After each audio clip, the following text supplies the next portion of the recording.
राधे राधे। कैसे हैं आप सब। आज हम श्री सत्यनारायण भगवान की व्रत कथा का श्रवण करेंगे। श्री सत्यनारायण कथा प्रथम अध्याय।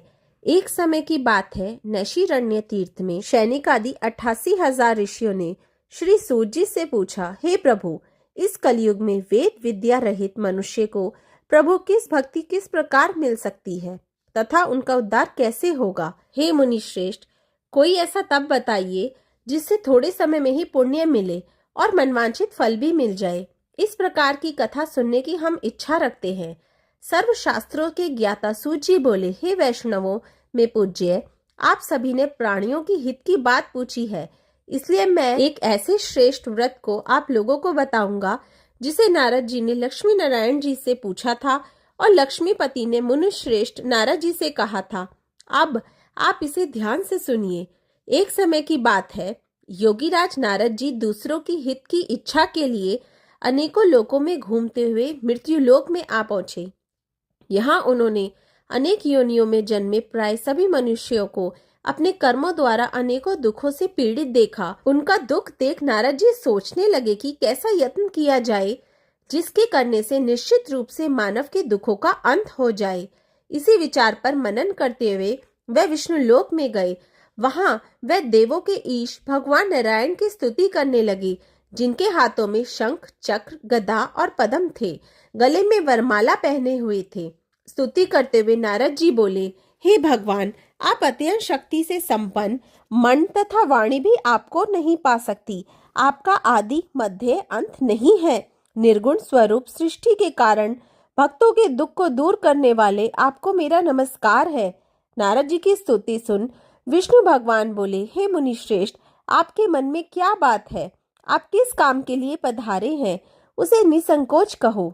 इस पर नारद जी बोले कि मृत्यु लोक में अनेक योनियों में जन्मे मनुष्य अपने कर्मों के द्वारा अनेकों दुख से दुखी हो रहे हैं। हे नाथ, आप मुझ पर दया रखते हैं तो बताइए कि वो मनुष्य थोड़े प्रयास से ही अपने दुखों से कैसे छुटकारा पा सकते हैं। श्री हरि बोले, हे नारद, मनुष्यों की भलाई के लिए तुमने बहुत अच्छी बात पूछी है, जिसके करने से मनुष्य मोह से छूट जाता है। वह बात मैं कहता हूँ, उसे सुनो। स्वर्ग लोक में व मृत्यु लोक दोनों में एक दुर्लभ उत्तम व्रत है जो पुण्य देने वाला है। आज प्रेमवश होकर मैं उसे तुमसे कहता हूँ। श्री सत्यनारायण भगवान का यह व्रत अच्छी तरह विधान पूर्वक करके मनुष्य तुरंत ही यहाँ सुख भोग कर मरने पर मोक्ष प्राप्त करता है। श्री हरि के वचन सुन नारद जी बोले कि उस व्रत का फल क्या है और उसका क्या विधान है। यह व्रत किसने किया था, इस व्रत को किस दिन करना चाहिए, सभी कुछ विस्तार से बताए। नारद जी की बात सुन श्री हरि बोले, दुख व शोक को दूर करने वाला यह व्रत सभी स्थानों पर विजय दिलाने वाला है। मानव को भक्ति व श्रद्धा के साथ शाम को श्री सत्यनारायण की पूजा धर्म परायण होकर ब्राह्मणों व बंधुओं के साथ करनी चाहिए। भक्ति भाव से ही निवेद, केले का फल, घी, दूध और गेहूं का आटा सवाया ले। गेहूं के स्थान पर साठी का आटा, शक्कर तथा गुड़ लेकर वह सभी भक्षण योग्य पदार्थों को मिलाकर भगवान को भोग लगाएं। ब्राह्मणों सहित बंधु बांधवों को भी भोजन कराएं। उसके बाद स्वयं भोजन करें। भजन कीर्तन के साथ भगवान की भक्ति में लीन हो जाएं। इस तरह से सत्यनारायण भगवान का यह व्रत करने पर मनुष्य की सारी इच्छाएं निश्चित रूप से पूरी होती हैं।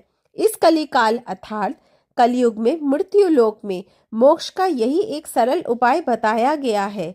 इति श्री सत्यनारायण व्रत कथा का प्रथम अध्याय संपूर्ण। श्रीमन नारायण नारायण हरि हरि, भजमन नारायण नारायण हरि हरि। श्री सत्यनारायण कथा द्वितीय अध्याय। सूत जी बोले, हे ऋषियों, जिसने पहले समय में इस व्रत को किया था उसका इतिहास कहता हूँ, ध्यान से सुनो। सुंदर काशीपुरी नगरी में एक अत्यंत निर्धन ब्राह्मण रहता था। भूख प्यास से परेशान वह धरती पर घूमता रहता था। ब्राह्मणों से प्रेम करने वाले भगवान ने एक दिन ब्राह्मण का वेश धारण कर उसके पास जाकर पूछा, हे विप्र, नित्य दुखी होकर तुम पृथ्वी पर क्यों घूमते हो? दीन ब्राह्मण बोला, मैं निर्धन ब्राह्मण हूँ, भिक्षा के लिए धरती पर घूमता हूँ। हे भगवान, यदि आप इसका कोई उपाय जानते हो तो बताएं। वृद्ध ब्राह्मण कहते हैं कि सत्यनारायण भगवान मनोवांछित फल देने वाले हैं, इसलिए तुम उनका पूजन करो। इसे करने से मनुष्य सभी दुखों से मुक्त हो जाता है। वृद्ध ब्राह्मण बनकर आए सत्यनारायण भगवान उस निर्धन ब्राह्मण को व्रत का सारा विधान बताकर अंतर्धान हो गए। ब्राह्मण मन ही मन सोचने लगा कि जिस व्रत को वृद्ध ब्राह्मण करने को कह गया है, मैं उसे जरूर करूंगा। यह निश्चय करने के बाद उसे रात में नींद नहीं आई। वह सवेरे उठकर सत्यनारायण भगवान के व्रत का निश्चय कर भिक्षा के लिए चला गया। उस दिन निर्धन ब्राह्मण को भिक्षा में बहुत धन मिला, जिससे उसने बंधु बांधवों के साथ मिलकर श्री सत्यनारायण भगवान का व्रत संपन्न किया। भगवान सत्यनारायण का व्रत संपन्न करने के बाद वह निर्धन ब्राह्मण सभी दुखों से छूट गया और अनेक प्रकार की संपत्तियों से युक्त हो गया। उसी समय से यह ब्राह्मण हर माह इस व्रत को करने लगा। इस तरह से सत्यनारायण भगवान के व्रत को जो मनुष्य करेगा, वह सभी प्रकार के पापों से छूटकर मोक्ष को प्राप्त होगा। जो मनुष्य इस व्रत को करेगा, वह भी सभी दुखों से मुक्त हो जाएगा। सूत जी बोले कि इस तरह से नारद जी से नारायण जी का कहा हुआ श्री सत्यनारायण व्रत को मैंने तुमसे कहा। हे विप्रो, मैं अब और क्या कहूँ। ऋषि बोले, हे मुनिवर, संसार में उस विप्र से सुनकर और किस किस ने इस व्रत को किया, हम अब इस बात को सुनना चाहते हैं। इसके लिए हमारे मन में श्रद्धा का भाव है। सूत जी बोले, हे मुनियों, जिस जिसने इस व्रत को किया है वह सब सुनो। एक समय वही विप्र धन व ऐश्वर्य के अनुसार अपने बंधु बांधवों के साथ इस व्रत को करने को तैयार हुआ। उसी समय एक लकड़ी बेचने वाला बूढ़ा आदमी आया और लकड़ियां बाहर रखकर अंदर ब्राह्मणों के घर में आया। प्यास से दुखी वह लकड़हारा उनको व्रत करते देख विप्र को नमस्कार करके पूछने लगा कि आप ये क्या कर रहे हैं तथा इसे करने से क्या फल मिलेगा, कृपया मुझे भी बताइए। ब्राह्मण ने कहा कि सब मनोकामनाओं को पूरे करने वाला यह सत्यनारायण भगवान का व्रत है। इनकी कृपा से ही मेरे घर में धन धान्य आदि की वृद्धि हुई है। विप्र से सत्यनारायण व्रत के बारे में जानकर लकड़हारा बहुत प्रसन्न हुआ। चरणामृत लेकर वह प्रसाद खाने के बाद वह अपने घर गया। लकड़हारे ने अपने मन में संकल्प किया कि आज लकड़ी की बेचने से जो धन मिलेगा उसे श्री सत्यनारायण भगवान का उत्तम व्रत करूंगा। मन में इस विचार को ले बूढ़ा आदमी सर पर लकड़ियां रख उस नगर में बेचने गया जहाँ धनी लोग ज्यादा रहते थे। उस नगर में उसे अपनी लकड़ियों का दाम पहले से 4 गुना अधिक मिलता है। बूढ़ा प्रसन्नता के साथ दाम लेकर केले, शक्कर, घी, दूध, दही और गेहूं का आटा ले और सत्यनारायण भगवान के व्रत की अन्य सामग्रियां लेकर अपने घर गया। वहां उसने अपने बंधु बांधवों को बुलाकर विधि विधान से सत्यनारायण भगवान का पूजन और व्रत किया। इस व्रत के प्रभाव से वह बूढ़ा लकड़हारा धन पुत्र आदि से युक्त होकर संसार के समस्त सुख भोग अंतकाल में बैकुंठ धाम को चला गया। इति श्री सत्यनारायण व्रत कथा का 2य अध्याय संपूर्ण। श्रीमन नारायण नारायण हरि हरि, भजमन नारायण नारायण हरि हरि। श्री सत्यनारायण कथा 3य अध्याय। सूत जी बोले, हे श्रेष्ठ मुनियों, अब आगे की कथा कहता हूँ। पहले समय में उल्कामुख नाम का एक बुद्धिमान राजा था। वह सत्य वक्ता और जितेंद्रिय था। प्रतिदिन देव स्थानों पर जाता और निर्धनों को धन देकर उनके कष्ट दूर करता था। उसकी पत्नी कमल के समान मुख वाली तथा सती साध्वी थी। भद्रशिला नदी के तट पर उन दोनों ने श्री सत्यनारायण भगवान का व्रत किया। उसी समय साधु नाम का एक वैश्य आया। उसके पास व्यापार करने के लिए बहुत सा धन भी था। राजा को व्रत करते देखकर वह विनय के साथ पूछने लगा, हे राजन, भक्ति भाव से पूर्ण होकर आप ये क्या कर रहे हैं? मैं सुनने की इच्छा रखता हूँ, तो आप मुझे बताएं। राजा बोले, हे साधु, अपने बंधु बांधवों के साथ पुत्र आदि की प्राप्ति के लिए एक महाशक्तिमान श्री सत्यनारायण भगवान का व्रत व पूजन कर रहा हूँ। राजा के वचन सुन साधु आदर से बोला, हे राजन, मुझे इस व्रत का सारा विधान कहिए। आपके कथनानुसार मैं भी इस व्रत को करूंगा। मेरी भी संतान नहीं है और इस व्रत को करने से निश्चित रूप से मुझे संतान की प्राप्ति होगी। राजा से व्रत का सारा विधान सुन व्यापार से निवृत्त हो वह अपने घर गया।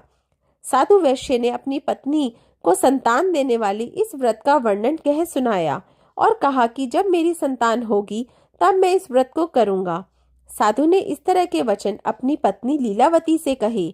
एक दिन लीलावती पति के साथ आनंदित हो संसारिक धर्म में प्रवृत्त होकर सत्यनारायण भगवान की कृपा से गर्भवती हो गई। 10वें महीने में उसके गर्भ से एक सुंदर कन्या ने जन्म लिया। दिनों दिन वह ऐसे बढ़ने लगी जैसे कि शुक्ल पक्ष का चंद्रमा बढ़ता है। माता पिता ने अपनी कन्या का नाम कलावती रखा। एक दिन लीलावती ने मीठे शब्दों में अपने पति को याद दिलाया कि आपने सत्यनारायण भगवान के जिस व्रत को करने का संकल्प किया था उसे करने का समय आ गया है, आप इस व्रत को करिए। साधु बोला कि हे प्रिय, इस व्रत को मैं उसके विवाह पर करूंगा। इस प्रकार अपनी पत्नी को आश्वासन देकर वह नगर को चला गया। कलावती पिता के घर में रह दिनों दिन बड़ी होने लगी। साधु ने एक बार नगर में अपनी कन्या को सखियों के साथ देखा तो तुरंत ही दूत को बुलाया और कहा कि मेरी कन्या के योग्य वर देख कर आओ। साधु की बात सुनकर दूत कंचन नगर में पहुंचा और वहां देखभाल कर लड़की के सुयोग्य वाणिक पुत्र को ले आया। सुयोग्य लड़के को देख साधु ने बंधु बांधवों को बुलाकर अपनी पुत्री का विवाह कर दिया। लेकिन दुर्भाग्य की बात यह है कि साधु ने अभी भी श्री सत्यनारायण भगवान का व्रत नहीं किया। इस पर श्री भगवान क्रोधित हो गए और श्राप दिया कि साधु को अत्यंत दुख मिले। अपने कार्य में कुशल साधु बनिया जमाई को लेकर समुद्र के पास स्थित होकर रत्नासारपुर नगर में गया। वहां जाकर दामाद ससुर दोनों मिलकर चंद्रकेतु राजा के नगर में व्यापार करने लगे। एक दिन भगवान सत्यनारायण की माया से एक चोर राजा का धन चुराकर भाग रहा था। उसने राजा के सिपाहियों को अपना पीछा करते देख चुराया हुआ धन वहां रख दिया जहां साधु अपने जमाई के साथ ठहरा हुआ था। राजा के सिपाहियों ने साधु वैश्य के पास राजा का धन पड़ा देखा तो वे ससुर जमाई दोनों को बांधकर प्रसन्नता से राजा के पास ले गए और कहा कि उन दोनों चोरों को हम पकड़ लाए हैं, अब आप आगे की कार्यवाही की आज्ञा दें। राजा की आज्ञा से उन दोनों को कठिन कारावास में डाल दिया गया और उनका सारा धन भी उनसे छीन लिया गया। श्री सत्यनारायण भगवान के श्राप से साधु की पत्नी भी बहुत दुखी हुई। घर में जो धन रखा था उसे चोर चुरा ले गए। शारीरिक तथा मानसिक पीड़ा व भूख प्यास से अति दुखी हो अन्न की चिंता में कलावती एक ब्राह्मण के घर गई। वहां उसने श्री सत्यनारायण भगवान का व्रत होते देखा, फिर कथा भी सुनी। वे प्रसाद ग्रहण कर रात को घर वापस आई। माता ने कलावती से पूछा कि हे पुत्री, अब तक तुम कहाँ थी, तेरे मन में क्या है? कलावती ने अपनी माता से कहा, हे माता, मैंने एक ब्राह्मण के घर में श्री सत्यनारायण भगवान का व्रत देखा है। कन्या के वचन सुनकर लीलावती भगवान के पूजन की तैयारी करने लगी। लीलावती ने परिवार व बंधुओं सहित सत्यनारायण भगवान का पूजन किया और उनसे वर मांगा कि मेरे पति तथा जमाई शीघ्र घर आ जाएं। साथ ही यह भी प्रार्थना की कि अब सब अपराध क्षमा करें। श्री सत्यनारायण भगवान इस व्रत से संतुष्ट हो गए और राजा चंद्रकेतु को सपने में दर्शन देकर कहा कि हे राजन, तुम उन दोनों वैश्यों को छोड़ दो और तुमने उनका जो धन लिया है उसे वापस कर दो। अगर तुमने ऐसा नहीं किया तो मैं तुम्हारा धन, राज्य व संतान सभी को नष्ट कर दूंगा। राजा को यह सब कहकर भगवान अंतर्धान हो गए। प्रातःकाल सभा में राजा ने अपना सपना सुनाया, फिर बोले कि बाणिक पुत्रों को कैद से मुक्त कर सभा में लाओ। दोनों ने आते ही राजा को प्रणाम किया। राजा मीठी वाणी में बोला, हे महानुभाव, भाग्यवश ऐसा कठिन दुख तुम्हें प्राप्त हुआ है, लेकिन अब तुम्हें कोई बहन नहीं है। ऐसा कह राजा ने उन दोनों को नए वस्त्राभूषण भी पहनाए और जितना धन उनका लिया था उससे दोगुना धन वापस कर दिया। दोनों वैश्य अपने घर को चल दिए। इति श्री सत्यनारायण व्रत कथा का 3 अध्याय संपूर्ण। श्रीमन नारायण नारायण हरि हरि, भजमन नारायण नारायण हरि हरि। श्री सत्यनारायण कथा 4 अध्याय। सूची बोले, वैश्य ने मंगलाचार कर अपनी यात्रा आरंभ की और अपने नगर की ओर चल दिए। उनकी थोड़ी दूर जाने पर एक दंडी वेशधारी श्री सत्यनारायण ने उनसे पूछा, हे साधु, तेरी नाव में क्या है? अभिवाणी वणिक हंसता हुआ बोला, हे दंडी, आप क्यों पूछते हो? क्या धन लेने की इच्छा है? मेरी नाव में तो बेल व पत्ते भरे हुए हैं। वैश्य की कठोर वचन सुन भगवान बोले, तुम्हारा वचन सत्य हो। दंडी ऐसे वचन कह वहां से दूर चले गए। कुछ दूर जाकर समुद्र के किनारे बैठ गई। दंडी के जाने के बाद साधु वैश्य ने नित्य क्रिया के पश्चात नाव को ऊंची उठते देखकर अचंबा माना और नाव में बेलपत्र आदि देख वह मूर्छित हो जमीन पर गिर पड़ा। मूर्छा खुलने पर वह अत्यंत शोक में डूब गया। तब उसका दामाद बोला कि आप शोक ना मनाए, यह दंडी का शाप है, इसलिए हमें उनकी शरण में जाना चाहिए, तभी हमारी मनोकामना पूरी होगी। दामाद की बात सुनकर वह दंडी के पास पहुंचा और अत्यंत भक्ति भाव से नमस्कार करके बोला, मैंने आपसे जो जो असत्य वचन कहे थे उनके लिए मुझे क्षमा दे। ऐसा कहकर महान शोकातुर रोने लगा। तब दंडी भगवान बोले, हे वाणिक पुत्र, मेरी आज्ञा से बार बार तुम्हें दुख प्राप्त हुआ है, तू मेरी पूजा से विमुख हुआ। साधु बोला, हे भगवान, आपकी माया से ब्रह्मा आदि देवता भी आपके रूप को नहीं जानते, तब मैं अज्ञानी कैसे जान सकता हूँ। आप प्रसन्न होइए, अब मैं सामर्थ्य के अनुसार आपकी पूजा करूंगा। मेरी रक्षा करो और पहले के समान नौका में धन भर दें। साधु वैश्य के भक्ति पूर्वक वचन सुनकर भगवान प्रसन्न हो गए और उसकी इच्छा अनुसार वरदान देकर अंतर्धान हो गए। ससुर जमाई जब नाव पर आए तो नाव धन से भरी हुई थी। फिर वही अपने अन्य साथियों के साथ सत्यनारायण भगवान का पूजन कर अपने नगर को चल दिए। जब नगर के नजदीक पहुंचे तो दूत को घर पर खबर करने के लिए भेज दिया। दूत साधु की पत्नी को प्रणाम करके कहता है कि मालिक अपने दामाद सहित नगर के निकट आ गए हैं। दूत की बात सुन साधु की पत्नी लीलावती ने बड़े हर्ष के साथ सत्यनारायण भगवान का पूजन कर अपनी पुत्री कलावती से कहा कि मैं अपने पति के दर्शन को जाती हूँ, तू कार्य पूर्ण कर शीघ्र आ जा। माता के ऐसे वचन सुन कलावती जल्दी में प्रसाद छोड़कर अपने पति के पास चली गई। प्रसाद की अवज्ञा के कारण श्री सत्यनारायण भगवान रुष्ट हो गए और नाव सहित उसके पति को पानी में डुबो दिया। कलावती अपने पति को वहां ना पाकर रोती हुई जमीन पर गिर पड़ी। नौका को डूबा हुआ देख वे कन्या को रोता देख साधु दुखी होकर बोला कि हे प्रभु, मुझसे तथा मेरे परिवार से जो भूल हो गई है उसे क्षमा करें। साधु के दीन वचन सुनकर श्री सत्यनारायण भगवान प्रसन्न हो गए और आकाशवाणी हुई, हे साधु, तेरी कन्या मेरे प्रसाद को छोड़कर आई है, इसलिए उसका पति अदृश्य हो गया है। यदि वह घर जाकर प्रसाद खाकर लौटती है तो इसे इसका पति अवश्य मिलेगा। ऐसी आकाशवाणी सुन कलावती घर पहुंचकर प्रसाद ग्रहण करती है और फिर आकर अपने पति के दर्शन करती है। उसके बाद साधु अपने बंधु बांधवों सहित श्री सत्यनारायण भगवान का विधि विधान से पूजा करता है तथा इस लोक में सुख भोग व अंत में स्वर्ग को हो जाता है। इति श्री सत्यनारायण व्रत कथा चतुर्थ अध्याय संपूर्ण। श्रीमन्नारायण नारायण हरि हरि, भजमन नारायण नारायण हरि हरि। श्री सत्यनारायण कथा पंचम अध्याय। सूत जी बोले, हे ऋषियों, मैं और भी एक कथा सुनाता हूँ, उसे भी ध्यान पूर्वक सुनो। प्रजापालन में लीन तुंगध्वज नाम का एक राजा था। उसने भी भगवान का प्रसाद त्याग कर बहुत ही दुख सहन किया। एक बार वन में जाकर वन्य पशुओं को मारकर वह बड़ के पेड़ के नीचे आया। वहां उसने ग्वालों की भक्ति भाव से अपने बंधुओं सहित सत्यनारायण भगवान का पूजन करते देखा। अभिमानवश राजा ने उन्हें देखकर भी पूजा स्थान में नहीं गया और ना ही उसने भगवान को नमस्कार किया। ग्वालों ने राजा को प्रसाद दिया, लेकिन उसने वह प्रसाद नहीं खाया और प्रसाद को वहीं छोड़ अपने नगर को चला गया। जब वह नगर में पहुंचा तो वहां सब कुछ तहस नहस हुआ पाया, तो वह शीघ्र ही समझ गया कि वह सब भगवान ने ही किया है। वह दोबारा ग्वालों के पास पहुंचा और विधि पूर्वक पूजा करके प्रसाद खाया तो श्री सत्यनारायण भगवान की कृपा से सब कुछ पहले जैसा हो गया। दीर्घ काल तक सुख भोगने के बाद मरणोपरांत उसे स्वर्गलोक की प्राप्ति हुई। जो मनुष्य परम दुर्लभ इस व्रत को करेगा तो भगवान सत्यनारायण की अनुकंपा से उसे धन धान्य की प्राप्ति होगी। निर्धन धनी हो जाता है और भय मुक्त हो जीवन जीता है। संतानहीन मनुष्य को संतान सुख मिलता है और सारे मनोरथ पूर्ण होने पर मानव अंत काल में बैकुंठ को जाता है। सूत जी बोले, जिन्होंने इस व्रत को किया है, अब उनके दूसरे जन्म की कथा कहता हूँ। वृद्ध शतानंद ब्राह्मण ने सुदामा का जन्म लेके मोक्ष की प्राप्ति करी। लक्कड़हाले ने अगले जन्म में निषाद बनकर मोक्ष प्राप्त किया। उल्कामुख नाम का राजा दर्शत होकर बैकुंठ को गए।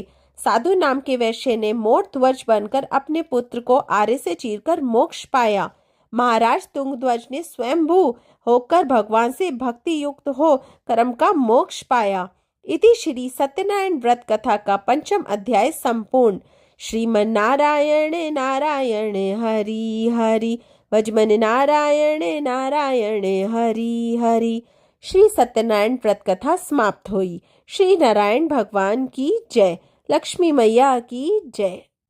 आरती श्री सत्यनारायण जी की। जय लक्ष्मी रमणा स्वामी, जय लक्ष्मी रमणा, सत्यनारायण स्वामी जन पातक हरणा। ओम जय लक्ष्मी रमणा, रत्न जड़ित सिंहासन, अद्भुत छवि राजे, स्वामी अद्भुत छवि राजे। नारद करत निरंजन, घंटा ध्वनि बाजे। ओम जय लक्ष्मी रमणा, प्रगट भये कलि कारण, द्विज को दरस दियो, स्वामी द्विज को दरस दियो। बूढ़ो ब्राह्मण बन कर कंचन महल कियो। ओम जय लक्ष्मी रमणा, दुर्बल भील कठियारो, जिन पर कृपा करी, स्वामी जिन पर कृपा करी। चंद्रचूड़ एक राजा, जिनकी विपत हरी। ओम जय लक्ष्मी रमणा, वैश्य मनोरथ पायो, श्रद्धा तज दीनी, स्वामी श्रद्धा तज दीनी। सो फल भोग्यो प्रभु जी, फिर स्तुति कीनी। ओम जय लक्ष्मी रमणा, भाव भक्ति के कारण, छिन छिन रूप धरो, स्वामी छिन छिन रूप धरो। श्रद्धा धारण कीनी, तिनके काज सरयो। ओम जय लक्ष्मी रमणा, ग्वाल बाल संग राजा, वन में भक्ति करी, स्वामी वन में भक्ति करी। मन वांछित फल दीनो, दीन दयाल हरि। ओम जय लक्ष्मी रमणा, चढ़त प्रसाद सवायो, कदली फल मेवा, स्वामी कदली फल मेवा। धूप दीप तुलसी से राजी सत्य देवा। ओम जय लक्ष्मी रमणा, श्री सत्यनारायण जी की आरती जो कोई जन गावे, स्वामी प्रेम सहित गावे। कहत शिवानंद स्वामी, कहत हरि हर स्वामी, सुख संपत्ति पावे। ओम जय लक्ष्मी रमणा, स्वामी जय लक्ष्मी रमणा। सत्यनारायण स्वामी जन पातक हरणा। ओम जय लक्ष्मी रमणा। श्री सत्यनारायण भगवान की जय। आपको वीडियो अच्छी लगी तो प्लीज़ लाइक ज़रूर कीजिएगा, मेरे चैनल को सब्सक्राइब कीजिए और वीडियो को आगे शेयर भी कीजिए। राधे राधे।